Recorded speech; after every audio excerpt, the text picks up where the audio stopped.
Assalamualaikum warahmatullahi wabarakatuh. Perkenalkan, nama Ibu Sri Eka Puspriyana. Ibu mengajar mata pelajaran IPA di kelas 7. Baiklah, pada pertemuan pertama kita akan membahas tentang besaran dan satuan.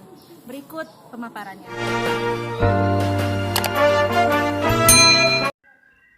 Yang dikatakan dengan besaran adalah segala sesuatu yang dapat diukur dan dapat dinyatakan dengan angka atau nilai.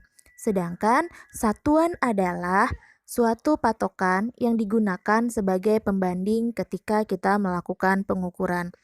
Sebagai contoh, jeruk 3 kg. Artinya, besaran itu adalah berat dari jeruk, sedangkan nilainya adalah angka 3 dan satuannya adalah kilogram. Contoh kedua, tinggi pohon 10 meter. Nah, angka 10 itu dianggap sebagai nilai, sedangkan satuannya adalah meter, sedangkan besarannya adalah panjang atau tinggi pohon. Besaran dibagi menjadi dua, yaitu ada besaran pokok dan besaran turunan. Besaran pokok adalah besaran yang satuannya telah didefinisikan terlebih dahulu dan tidak dijabarkan dari besaran lain. Sedangkan besaran turunan adalah besaran yang berasal dari kombinasi besaran pokok.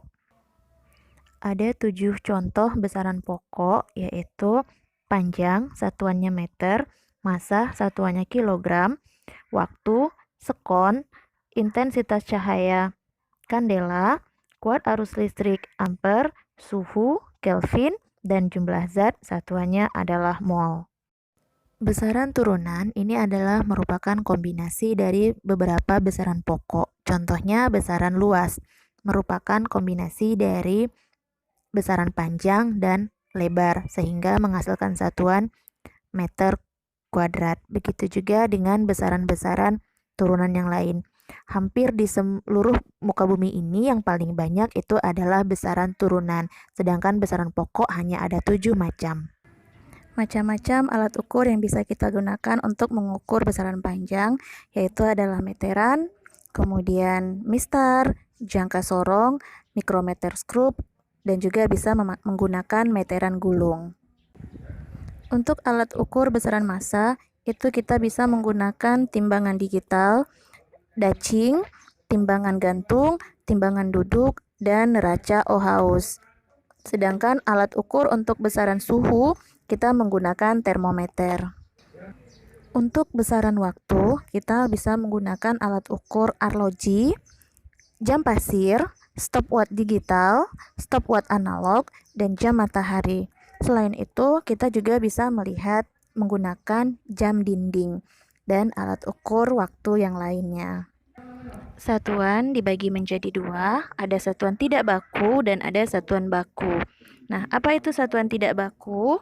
Satuan tidak baku ini adalah apabila kita melakukan pengukuran akan mendapatkan hasil pengukuran yang tidak sama. Apa saja contoh satuan tidak baku?